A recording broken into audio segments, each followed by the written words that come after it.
umaga po. Magandang umaga naman sa iyo, Brother Ray.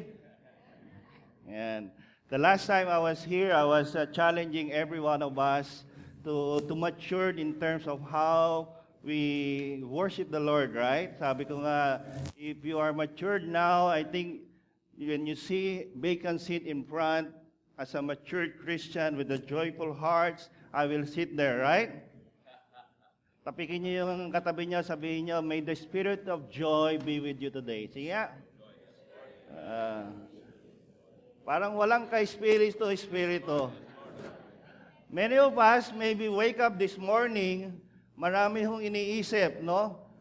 We know we have a certain fact, there are news, of course, they are happening around us, they're happening in our personal lives, there are things that's happening in our families, right? That sometimes distract us to really enjoy the Spirit of the Holy Spirit in our lives. Kaya ngayong umaga po, as we continue our monthly series about walking with the Spirit, atin pong tatalakayin kung paano the Holy Spirit will give us joy even though in a various circumstances in life. Are you ready? Ayan. Tingnan niyo ho yung katabi niyo, baka natutulog, sabihin niyo, mahal din ng Diyos yan. Okay? Again, walking with the Spirit, with joy, is something that we should be, I think, grasping in our lives, that even if our circumstances is not good, the Holy Spirit, our Comforter, will allow us to enjoy our life. Let me just open my word with this quotation from Robert Louis Stevenson. Ang sabi niya dito, to miss the joy is to miss everything. Niyo ba? Pag na-miss mo yan, joy na yan, is something, na-miss ko yung happenings ngayon. I miss the blessing of the Lord. It is the missing of joy somehow, people, sometimes even Christian already, differentiated the happiness with joy. But later on, we look at the Bible and define those verses and allow us to understand the joy that we have with the Lord through the Holy Spirit. To miss the joy is to miss everything. Remember, marami tayong ating mga magulang, no? Sino pa ba yung buhay dito, mga magulang na mga 50, 60, 70, ako buhay pa ho yung aking parents, ano? They will be having their birthday this March, ano? From yung mother ko, magse-70 na, ano? Hallelujah, by God's grace. And then even my father around going to turning 73. And sometimes, all people tends to have a way of having their joy in their life. Ibang-iba ho yung kuwela, iba ho yung joy na sometimes these old people has a different way of sharing joy. But sometimes, pag sila ho ay nag-share ng joy nila, sometimes people cannot expect that they're just joking. Then just watch this video. Siguro sa Amerika yung po ito, no? How can you expect a car with two wheels can drive the same time, right? But because we don't anticipate it, the other driver anticipated that the old lady is handling the other wheel, right? Ganon din po sa buhay natin. Sometimes our perception in life depends of what we see, right? We tend to react on things that we are seeing, right? We see it in the context that we see it physically. But the Lord is telling us that we go to see beyond their circumstances in life so that the joy that the Holy Spirit is giving us, allow us to really enjoy our work of life. Kaya nga po mga kapatid, why is it that so many Christians lost their joy? Siguro dahil sa mga nangyayari, maaaring sa pinagdaraanan nila sa buhay, right? Even Christian who are very matured, sometimes, those trials, circumstances in life has overcome them. But realizing that the joy that comes from the Holy Spirit, the one is in us, is greater than in this world. Sabi nga doon, if God is for us, who can be against us? those promises of faith and hope in Christ allow us to stand firm. And if this is robbing us of joy, even remember, and there are so many that seeks to rob us and joy in life, di ba? If you are working, pag may mga sa trabaho kayo at may mga sagabal sa inyong pag-unlad, may mga chismosa doon, that trying to put you down, you cannot get those promotion at all. And sometimes that's rob our joy. And even what happened to the fallen 45, 44 pala sila. Kasi yung Amerikano, di binilang eh. The fallen 44. Remember, the family of those circumstances, perhaps, is still mourning. Right? We know for the fact it's been almost a month now that this happened. But of course, these are circumstances. Right?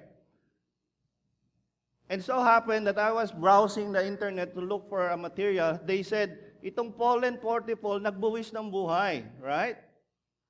Pero may mga tao na nabubuhay sa buwis. Maraming nabubuhay sa buwis. Well, but that's the fact of life. That is the fact of this world, right? This is kaya nga po mga politicians, they tend to really create more laws. But what the problem is, implementation ang problema ho sa atin. Di ba? When you go to Davao, I think, Pastor na have been to Davao, ang takbo ng kotse doon, nasa 30. Pag ikay lumagpas, uhulihin ka. Yung 30 na yung mabilis pa ang lakad mo doon. Baka abutan mo pa yun. And because of the implementation, of course, the hard implementation, I think that's what makes Davao City, I think, a better place, compared to others because of those discipline installed to the people. Going through that, ang sinasabi natin, people can discourage us, right? There's so many corrupt, Even you want to process papers dyan po sa ating mga city halls and everything, hindi ho lalakad dyan na walang gasolina. Buti na lang, bumaba yung gasolina, pero ngayon tumataas na. Di ba? Injustices, di ba? This is something that we thought of, Lord, kailan ba matatapos to? And even sometimes, it's like an orange telling to the Jews, you are nothing without me. Ang sabi niya sa orange juice, many people will tell you that without me, you are nothing. You cannot go to that place where you are right now because of me. Diba? May mga tao doon. Imbis na magpasalamat, magpuri sa Lord dahil binigyan ka ng pagkakataon, ikaw ay nailagay sa isang buhay mo na ikay baksak ngayon, ay ikay nasa gandang kalagayan, they tend to boast about without me, you cannot reach that position. Remember, it's not the position that matters to the Lord. Diba? Sometimes sabi nila, our salvation based on our religion. No, it is based on our personal relationship with the Lord. Kaya nga po mga kapatid, there are things that can distract us what God wants us to enjoy in this life. And distract us to sharing to others as we walk with Him. Ang hirap po maging testimonies in life if we ourselves, the vessels of the Holy Spirit, tends to not show it to the others, that joy, the presence of joy na meron tayo. Ang hirap po mag-encourage sa mga tao na ikaw ay sabi mo, kapatid, you need to rejoice in the Lord. Meron akong nabalitaan na isang matanda na nung nainig yung lindol dito sa Bohol, and sabi niya, why you're still happy? It's like there's a joy in your heart. Sabi niya, di ba na tayo, na lindol na tayo? I'm not seeing, sabi niya, hindi ko tiningnan yung lindol. Ang tiningnan niya is the God who make the lindol. It is my God. Ang sabi niya, if my God can make lindol, this earthquake, how much more can He do in my life? Diba? It is something that perspective, transforming our mind to the concept of within the holiness of God. Kaya nga po, sabi ni Apostle Paul, all things what? Work together for the good for those who love God and to those who are called according to His purpose. Many of us may still not know our purpose in life, right? Maaaring hinihintay na lang natin at na tayo tumanda, kunin na lang ni Lord. O kaya, Lord, ako ba can always be single in my life? Lord, can I always be on this area in my life that I always have no permanent job? Pwede ba yung parati na lang kami nag-aaway sa pamilya? It is something that we need to think about. But the Lord says, God's will is equals to what? God's way plus God's timing. God's timing is always perfect. The joy that comes from the Lord is something when the Lord give it to you. It is something right at the moment, at that time.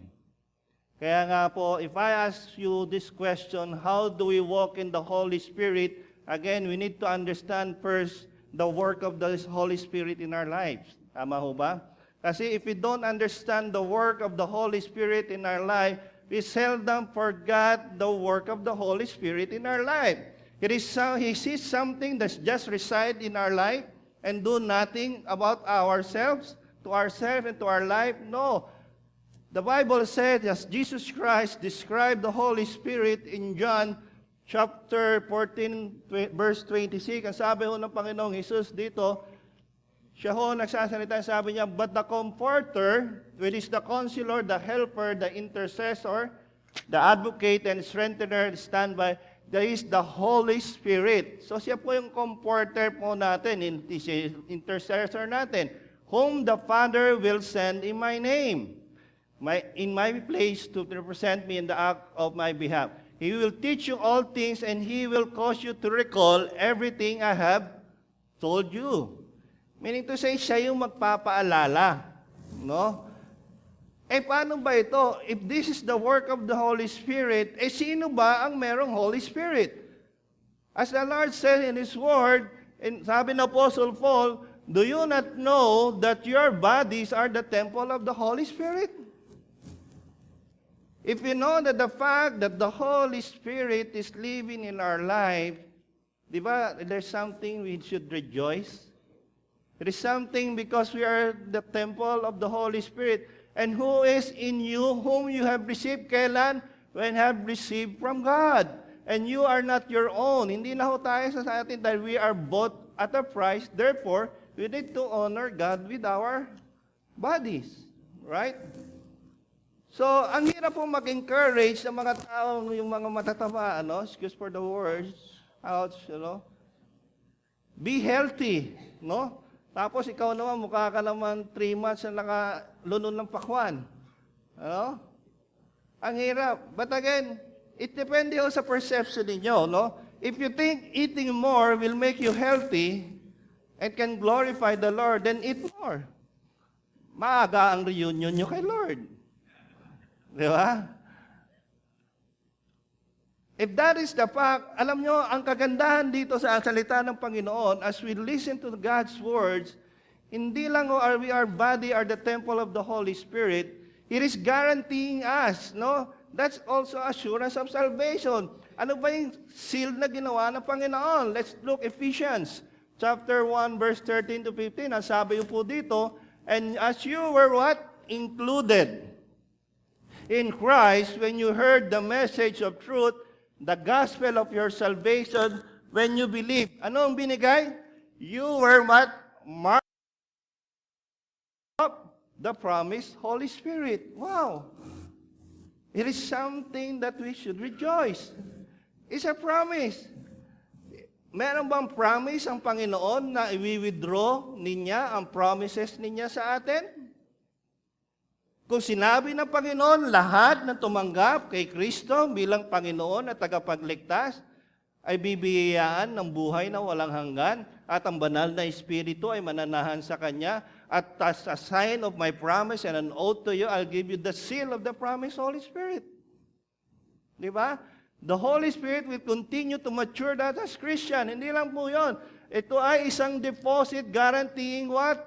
Our inheritance. Why? Is this something that we should not rejoice? Di ba? Maring hirap tayo sa mundong ito, pero mayaman ang ating Ama sa langit.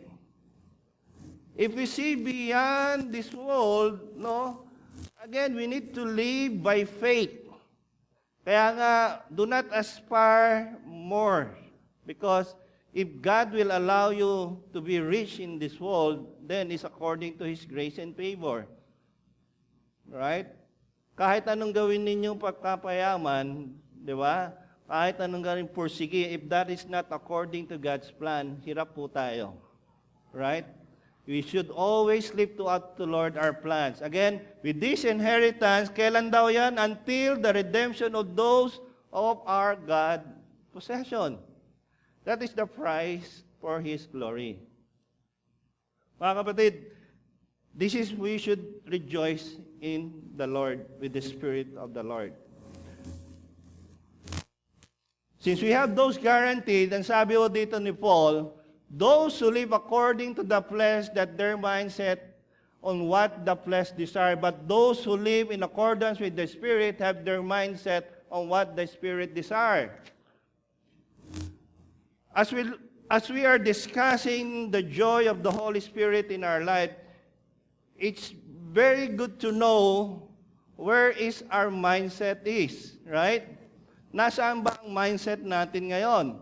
If the Spirit that they are very powerful in you right now, that overcome the Holy Spirit comfort and intercession to you, then you are with the spirit of the flesh. Remember, the spirit of the flesh is something that is out of God's will. The will of the Lord, the rejoicing of the Holy Spirit is something that we are yielding to the Holy Spirit. That is why Paul has said that, but those who live in accordance with the Spirit have their mindset of what the Spirit desires. Right? If our desire as a child of God is to share the word of the Lord to our people, to our relatives, to our friends, that should be our mindset. But again, the secret of a fulfilled life is this. Sa Galatians 5:16, ang sabi, so I say, walk by the Spirit, and you will not gratify the desire of the flesh. It's like a runner, no? It's like a marathon runner, given the opportunity to run, and if I get this illustration, and then suddenly, one of the rules of the marathon is that I will put a blindfold in your eyes. Oh, di ba? Ibang ano yon, ibang level. You'll do a marathon but you are blindfolded. Then there's someone in your side that will tell you what to do. Right? So if the coach in your side said, go straight, run, stop, go slow, you will listen. Right? There is something what the Holy Spirit do to us. Right? We need to be blindfolded of what this world or flesh will brought to us, but just to listen to the word of the Holy Spirit. But sometimes we remove those in our eyes because we said, Holy Spirit, I know better. If you want to go right, I'm gonna go right.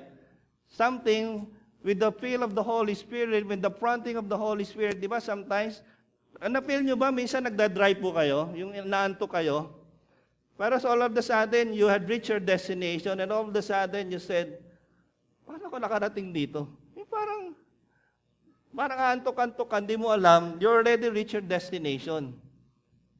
Sometimes, I drove na, ako po ay sometimes naantok, no? Pero, I praise the Lord because, pag nakarating ka na doon, buti na lang Lord, ano? Arang nakarating ako rito, na walang nangyari. Have you felt that? Have you experienced that? Yung bang tipong ang layo ng biyahe mo, antok na antok ka, but all of a sudden, when you reach your destination, you are safe. It is the working of the Holy Spirit.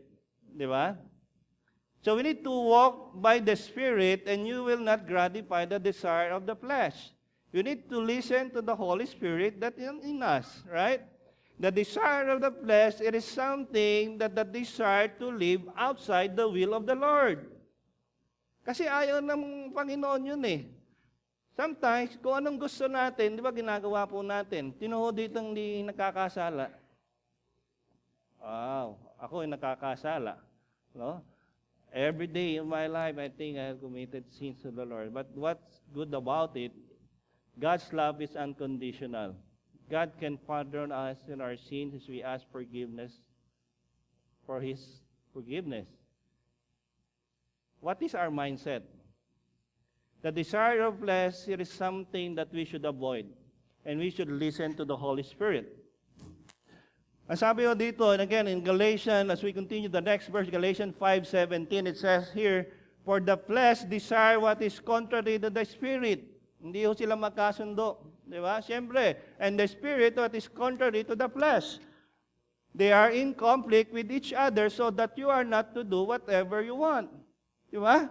Kaya nga si Holy Spirit ang ating great comforter. He is a great intercessor. He is our guide. Siya ho magsasabi sa atin. Di ba? Pag may nadaan ng isang area, no, na kumikuti-kutitap sa mga lalaki, di ba? The prompting of the Holy Spirit, huwag kang kumanan dyan, kumaliwa ka. Di ba? Hindi, dediretso lang ako, sightseeing lang.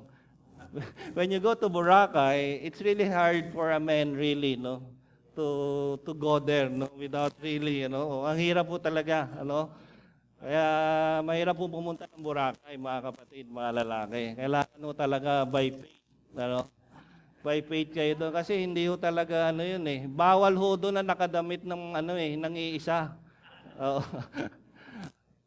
So mahirap po, lalo na ito summertime, no? People need to plant their bodies, right?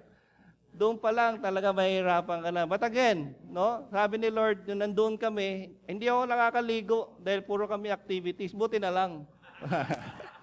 Buti na lang, no? Mahirap po doon, Talagang sabihin mo, Lord, lang naman yan, sightseeing, para lang naman window shopping, Sabi na ibang pastor na, just like the window shopping. Ay, mahirap pag marami kang inuwi. Di ba? So, what will do? Mga kapatid, again, sabi dito, Ephesians 5:18, do not be drunk with wine because that will ruin your life. But again, filled with the Holy Spirit. Di ba? Pag iba ang inyong sa alak, ibang espiritu ang nasa sa inyo. Remember, Chinese New Year, February 19, last Thursday, right? I think some of our Chinese friends bought firecrackers. Tama ho ba? Nagpapaputok sila kasi they thought that firing a firecracker as noisy as it is will get away of those bad luck, right? Yung mga masasamang espiritu. So ano nangyari? Nawala nga yung bad espiritu doon sa labas. Pumasok sa loob ng bahay. Kaya sa bahay, puro problema. Nabulabog sa labas eh. Doon na kami sa loob ng bahay. Remember, sometimes, superstitions believe there are things that hinder us for really enjoying the work of the Lord in our life. No? Di ba, you heard the good news that, again, the Mayweather-Pacquiao fight is on, right? Alam niyo na ba yun? Oh, di ba? It's on. It is something that we tend to really, to watch, di natin mahintay na talagang ito'y dumating. Di ba? May 2 yan. Tingin ko, Sunday po ba yon? Titingnan natin ang attendance natin dyan. Baka mahirap yan, di ba? Again, be filled with the Holy Spirit. Unahin ho natin ang Panginoon. Sabi ho the interviewer, when Manny Pacquiao was not yet a born-again Christian, bawal ho siya magpagupit ng kuko during the laban, bawal ho something mga ganito. So, ang dami ho niyang pamahiin. When he became a Christian, all of those superstition and beliefs that he had before was already removed. Again, wala hong imposible. Di ba? Even despite it's not impossible. No? Sa Panginoon, kung gusto ng mangyayari yan. But there's always a purpose for this. It's not for them to really earn money, but I think there's a big purpose, and let's see. No? If Manny Pacquiao, as our brothers in Christ, will be used by the Lord to open up and save people through this fight, then it is still God's grace and favor. Again, when we fill with the Spirit, we need to fill ourselves with the Word of the Lord, right? It's like a faith fuel. How can we increase our faith to the Lord if we don't fill up our minds with the Word of the Lord? Tama ho ba? We are already empty. Can you see your gas tank right now? Are you full? Or you are already in danger of having an empty tank? So faith comes from hearing, and hearing through only to the Word of God, which is Christ. We need to fill up and fuel our life with the Word of the Lord. Bible study is very critical in our life. Kaya nga po, as a Christian walk of life, no, maganda ho every week, no, we have those Bible study that have really strengthened our faith to the Lord. No? Sa amin ho, sa company, as we started over and over again, pag wala ako, I need to ensure that somebody will handle it. Ano nyo, ang enjoy, no? Yung joy of people listening God's words, yung compelling encouragement to them, it is something that cannot be paid for. Di ba? Yung hard work natin, sabi nga ni Lord, the crown and reward will be in His hand. Di ba? When He will receive us in the last days. Nandito yung hirap, mga kapatid, but again, the Lord is rejoicing.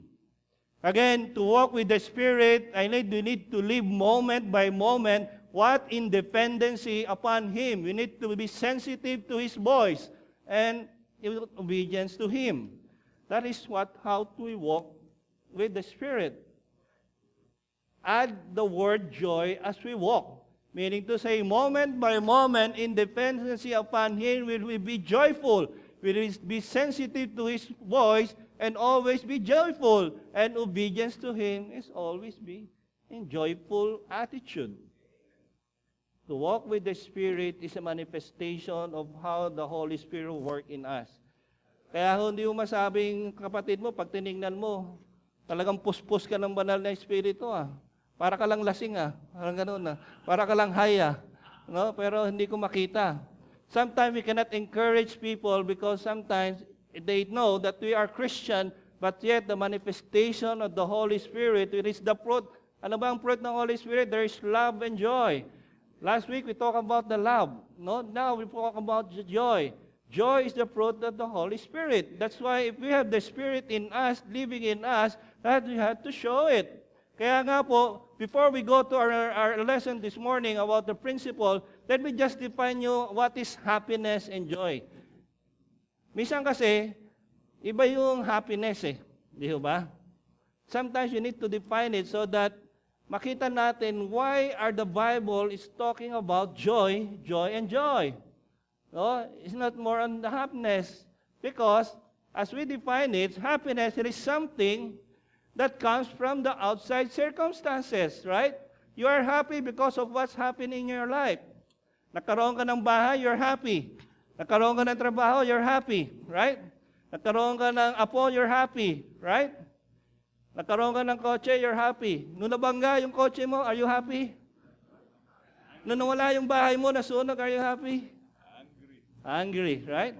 So happiness tends to work on what is circumstances, right? But joy is something that is deep, that is inner, that is coming from within. Di ba?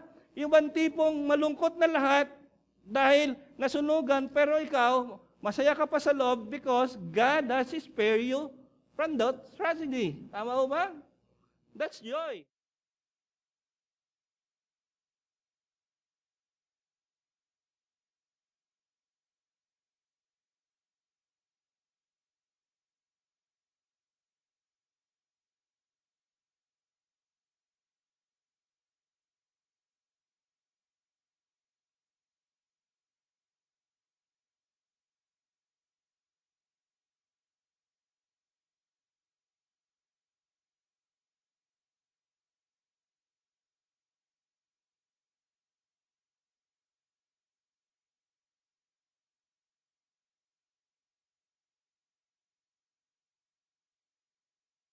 Hindi nila matanggal yon, unti-untang binabakal at binibenta yung bakal.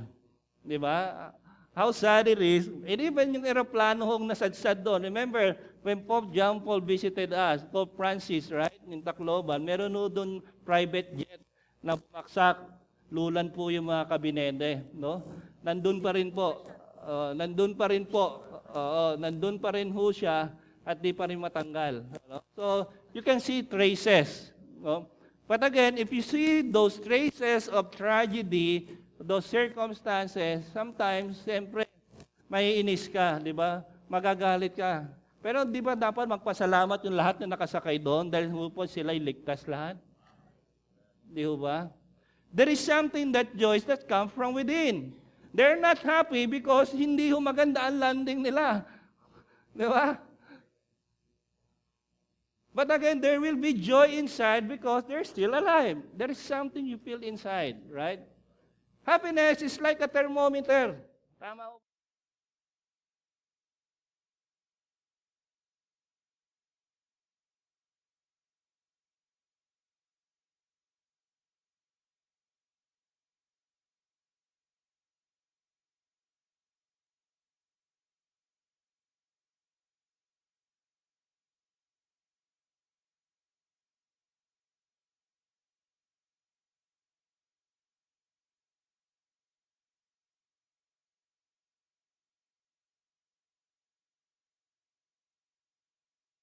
In circumstances. That is joy. Tama ho ba? And that was the promise of the Lord sa ating mga mananampalataya, that those who receive Jesus Christ, there will be joy. Again, happiness meet the surface.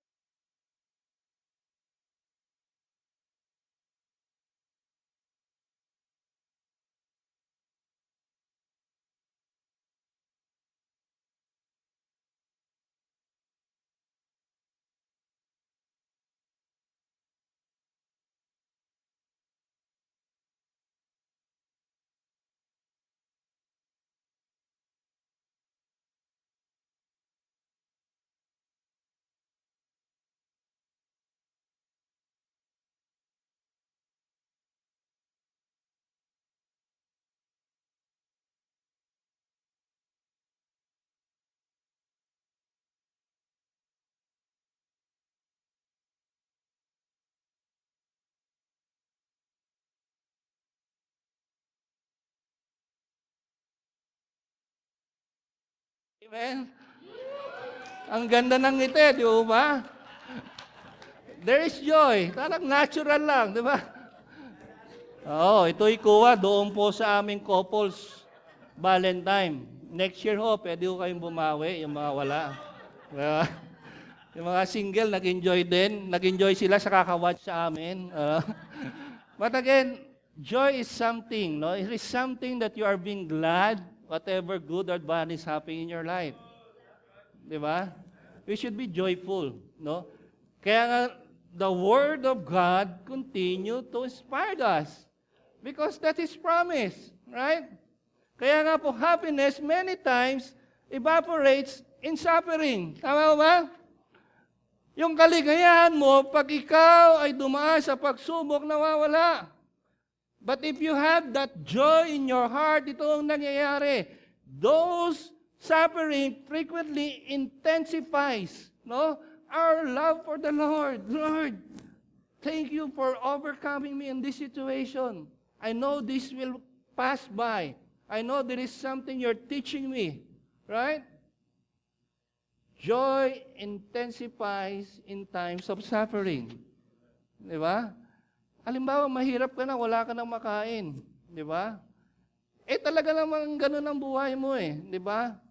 Nakita mo yung kapitbahay mo, meron siyang yung isdang tinapa. Ikaw tuyo. Di ba? It will intensify you. Ang tingin ko dito sa tuyo, lechon. Di ba? Kumuha ka ng sausawan, di ba? Can that intensify your joy? Lord, alam ko, itong tuyo na to, pag kinain ko, maglalasa lechon ito. There is a supernatural thing happening. There is an intensify on our suffering. Again, mga kapatid, why does God allow so much suffering? As this is my prelude before my principle to be. Why does God allow this thing? Because this is one. Trials are meaningful, meaningless, and pointless. Right? Suffering is senseless. Wala hong silbi yan, mga kapatid. Kung yan ay walang purpose. Di ba? Hindi ho masamang umiyak. Tama ho ba? And what is the purpose of crying? And what is the purpose of sorrowing? Sabi ni Lord, those who have been sorrow and lonely, I will comfort them and give them joy. Pero mo, mahirap naman ho yun. Sa buhay mo, hindi ka umiyak. Lahat umiiyak na, ikaw tumatawa ka pa, walang nangyayari, patay ka, ano ka, pusong ba to? Di ho ba? Trials and suffering are senseless and pointless if you don't know the purpose. And what is the purpose of them? The purpose is for us to be purified, for us to be refined, so that in any way, sabi nga ni Lord, there is no trials or circumstances that are common to men that are given to you. Na hindi na-suffer ni Lord Jesus Christ, hindi ba? Which you have already overcome. Kaya nga yung joy, the robbing of joy in our life by our enemy, Satan, tempt us, no? For all those trials, sasabihin nila, ayan, di ba? Born again kayo. Hallelujah, hallelujah, walang makain. But they don't know the joy that comes from within. Di ba? It is something that tends us to be more holy and leading us to perfections. It's like a hammer hammering a nail, di ba? The deeper that our trial that all we overcome, we always persevere. Di ba? Kaya nga ang taong maraming pinagdaanan sa buhay, lalo na kaming mga may umiidad na, marami ko kaming pinagdaanan sa buhay. Kaya kailangan yung mga bata makikinig po sa amin. Di ba? Hindi naman po namin sasabihin sa inyo, mga anak namin, mga kabataan, kung ano yung mali. Dahil dinaanan na namin yan. Huwag nyo lang sabihin, ba't hindi ho tayo nagkasalubong? Di ba? Isa naman ho ang daan natin. Di ba? But again, as we go through trials and circumstances, mga kapatid, our faith and trials hammer us to do have those perseverance in our life. Is God withholding good things to His children? Bakit kaya? Lord, I've been serving you for a long time. I have so many prayer requests. I think these good things I deserve in life, but why are you withholding this? Marami nagtatanong, is really God withholding good things to His children? The answer is no. We can see the Bible tells us in Psalm 84:11, it says, for the Lord God is our sun and shield. He gives us grace and glory. The Lord will withhold no good things from those who do what is right. The question is, are you doing right? Are we doing right? Kahit na anong perseverance or hard work that we put on certain things that we need to achieve, is this aligned with the will of the Lord? Pag hindi ho, we cannot achieve it. Because mahal ng Diyos tayo. He can only give us what is right. And the Lord knows what is right. And right thing is an heavenly thing. Kaya nga po, sabi ni Apostle Paul, in God's kingdom, what we eat and drink is not important. It is what is important, the right way of life. Ang tamang pamumuhay. Ang may kapayapaan at may kasiyahan. Saan nanggagaling? From the Holy Spirit. It is not the matter of what we eat and drink. It is the matter of how we live our life. In peace, in love, and with joy. It's like the law of gravity and aerodynamics. The law of gravity is that everything, that you put up, bababa, di ba? Pag initsa mo, bumababa. But the law of aerodynamics,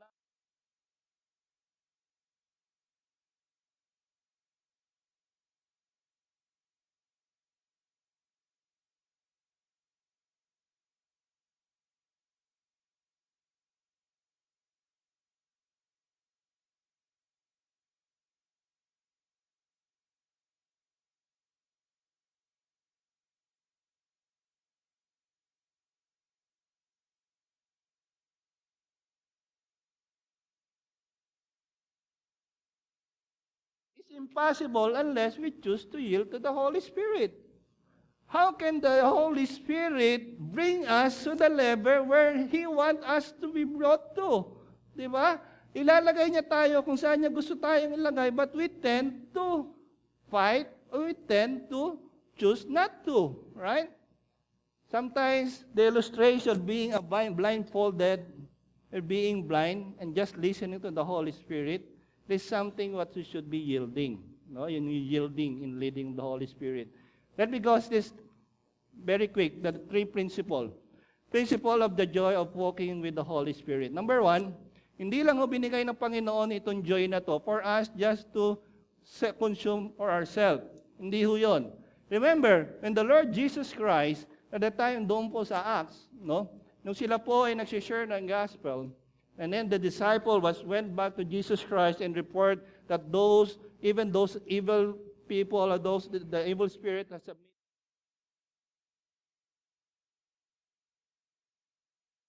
Remember? Mahirap na mga nagsishare. Alam nyo, napakasaya maglingkod sa Panginoon, pero ang acting mo nga ay lungkot na lungkot. Blessed na blessed ako pag naglilingkod kay Lord, pinagpapala ako ni Lord, pero ang damit mo, gusot-gusot, katay-katay. There is something that, how we present ourselves, sometimes people will first think if you're telling the truth or not. But you have joy, no? You have joy. Kaya lang, siyempre, titingnan nila. Siyempre, if you are an ambassador of Christ, di ba? We should be something that are dignified according to what the Lord has told for us to wear, right? Hindi naman ako pwedeng nagsishare ka ng gospel, nakadikit pa dito yung rollers mo. Dali lang sis, kasi aalis ka na, kaya hindi ko natanggal to. Pero hindi naman doon tumitingin. Remember, salvation produces joy. Right? Produces joy. Tingnan niyo dito. At the time Jesus, full of joy through the Holy Spirit, said, I praise you, Father, Lord of heaven and earth, because you have hidden these things from the wise and learned and revealed them to little children.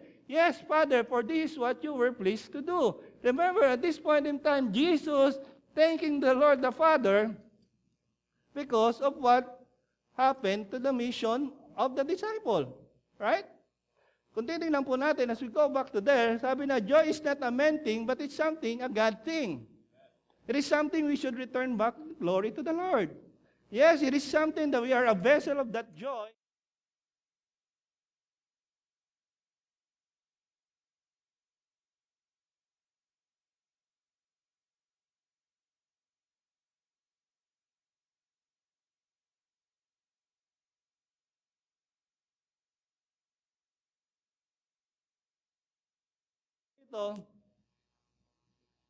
However, do not rejoice that the Spirit submit to you, but rejoice that your name is written in heaven.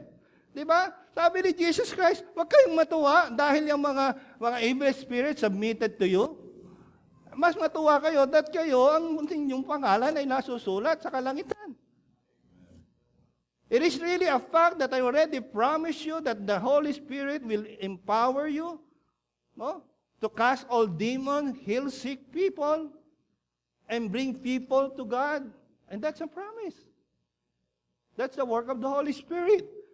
But sometimes, let's be cautious about on this, that with success comes with the danger of pride. Lord, ang galing-galing ko. Lord, ang dami ko ng quota sa inyo, Lord, ha? Pagod na ako this month, Lord, ha? Ang dami ko lang, sila naman, Lord, ha? Lord, yung iba doon, kalabitin nyo, Lord, lalo na yung mga natutulog, Lord, ha? Para magising, Lord, ha? Lord, yung mga, di ba? Again, we should continue those joy in our heart. Remember, our reward is based not only our performance, it's not with our performance, it's how we do the will of God.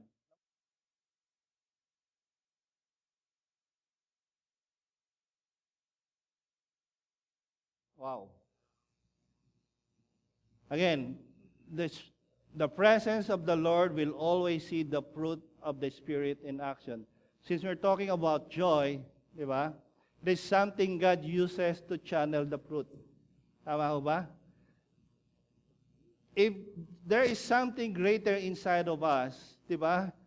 Hindi naman ho tayo selfish na hindi natin i-share yung fruit na yon. If we have joy in our heart, di ba? Pwede natin i-share yung joy sa iba. If God bless you, it's so hard. It's really, I think it's only good that we can share that blessing. Tama ho ba? If we're happy, we can share that happiness to others, right? God uses to channel the fruit of joy through us. Right? Ano ang sabi dito? Romans 14, verse 17 to 19, For the kingdom of God is not a matter of eating and drinking, but the righteousness, peace, and joy in the Holy Spirit. Because anyone who serves Christ in this way is pleasing to God and receives human approval. Let us therefore make every effort to do what leads to peace and to mutual edification. Di ba? Those joys should edify and help people also to be joyful. Right? Mahirap naman ho yung dinadaloy ni Lord ang pagpapala sa atin. Tapos hinihintay ni Lord na idaloy mo yung pagpapala na yan sa mga kapatiran na nangangailangan. We should be a channel of those fruit, mga kapatid. It's like this video. I'll fix you. He's just ordered. Okay, go, go, go! Oh!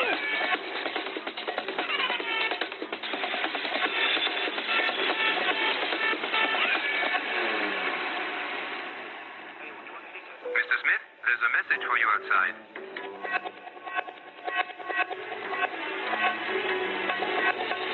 Yes! Diba? Can you be an instrument of joy to other people? Can we be an instrument of joy to other? Diba? Kahit na ganun kahirap, ano? You want to say something that we can share about, you run in the airport, no? And forming a group and want to form those messages, no? Tinalo pa yung text, ano? Ang laki ng font nun. Di ba? Basang-basa kahit sa taas na aeroplano, no? Again, let's be an instrument and channel of those fruit. Lastly, number 3, God desires us to walk in joy in every circumstances. It is a challenge. It is a must for children of God to desire to walk in joy in every circumstances. God's power made perfect in what? In weaknesses. Tama? God manifests His power through our weaknesses. We may be hurt, but we are not disabled, right?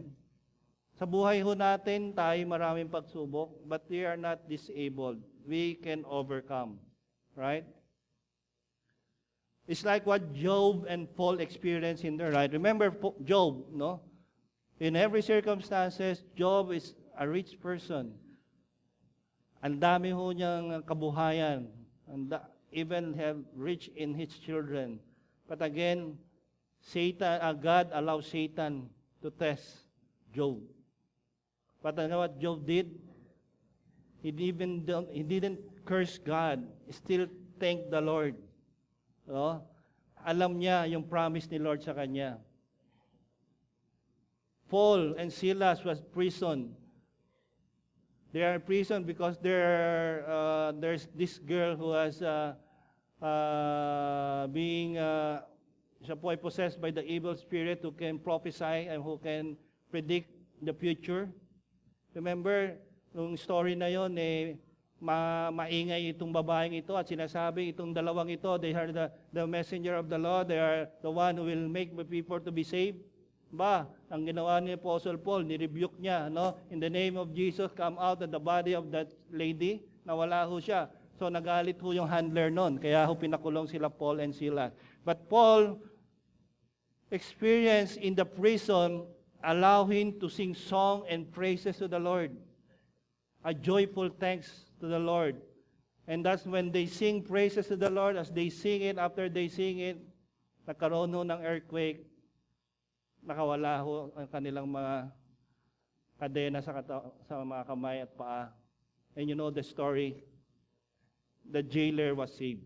No? God's work in every circumstances. Kaya nga, this too is the best example of how to be joyful in terms of trials and circumstances. Si Job nga, may boils na Merong pang sore. Alam nyo yung pigsa niya, hindi lang yung pigsa Nakakita na yung pigsa ang piso, dito baka 10 piso yung pigsa No? Ganun kalalaki, may sugat pa. Di ba? Kung titingnan mo, Lord, sobra ng pagsubok ito. Di ba? May misis pa. Matindi pa. May misis pa. May misis pang pasaway. Na nag-uudyok, i-curse mo na yung God mo. No, para mawala na. May mga kapitbahay pang magsisi ka na sa kasalanan mo. Diba? Ganun ang tingin, ano? People tends to look at that we are suffering and there is trials dahil meron tayong ginawang kasalanan. Tama mo ba? Ganun ang tingin eh. O kaya yung kapatid na yan, naghihirap ng ganyan, may ginawang kasalanan. O kaya yun. Chismis pa. Ano? Malay nyo naman. No? Ayan ay sinusubukan ni Lord. Di ba?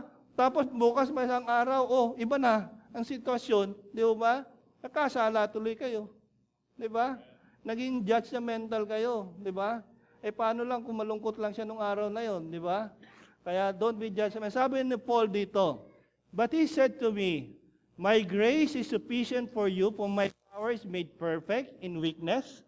Therefore, I will boast all more gladly about my weaknesses, so that Christ's power may rest on me. Wow! That grace is sufficient for you, and the power is made perfect saan? In weaknesses. Hindi lang mo yun. Sabi niya pa, that is why, for Christ's sake, I delight in weaknesses. Wow! Natutuwa ako. Dati lang mahina ako. Wow! Di ba? In insult, in hardship, in persecution, in difficulties, for when I am weak, I am strong. Very extreme ho talaga ang Panginoon, ano? Ganun ho gusto ng Panginoon sa atin. We should be extreme. No?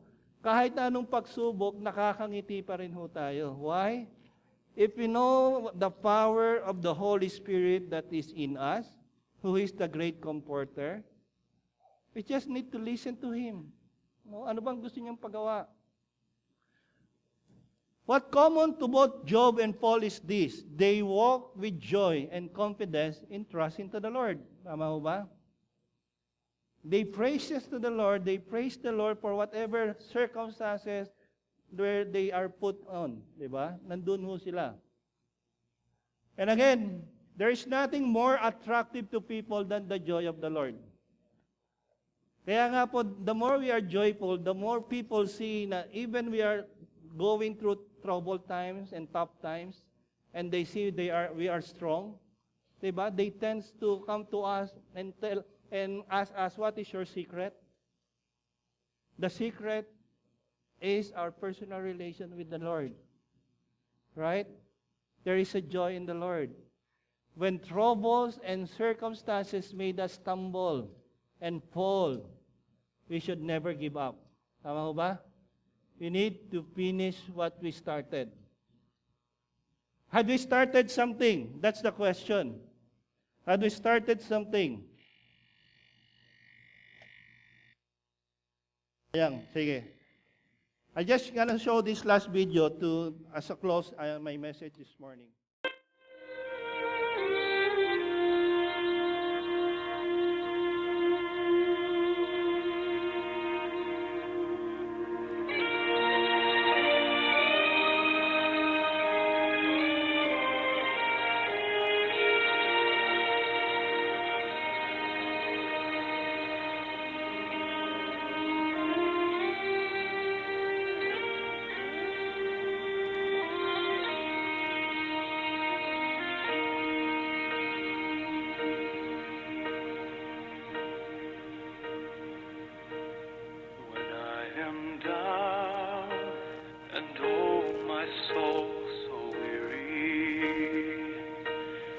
Troubles come and my heart burdened be, then I am still and wait here in silence until you come and sit a while with me. You raise me up so I can stand on my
when you do not give up, you cannot fail, right?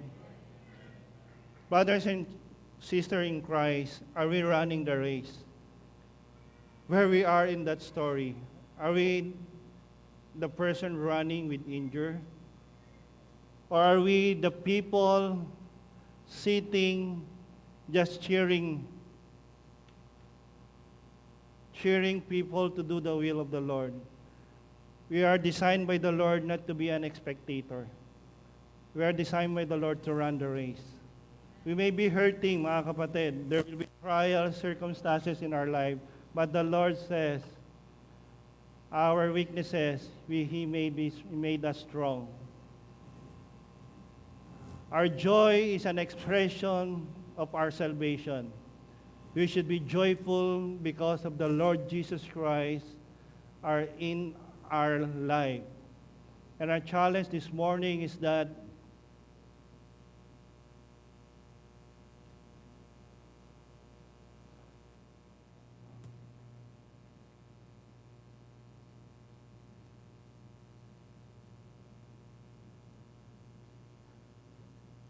walk with the Spirit. Walk with the Spirit with joy. Raise and win people to Jesus Christ.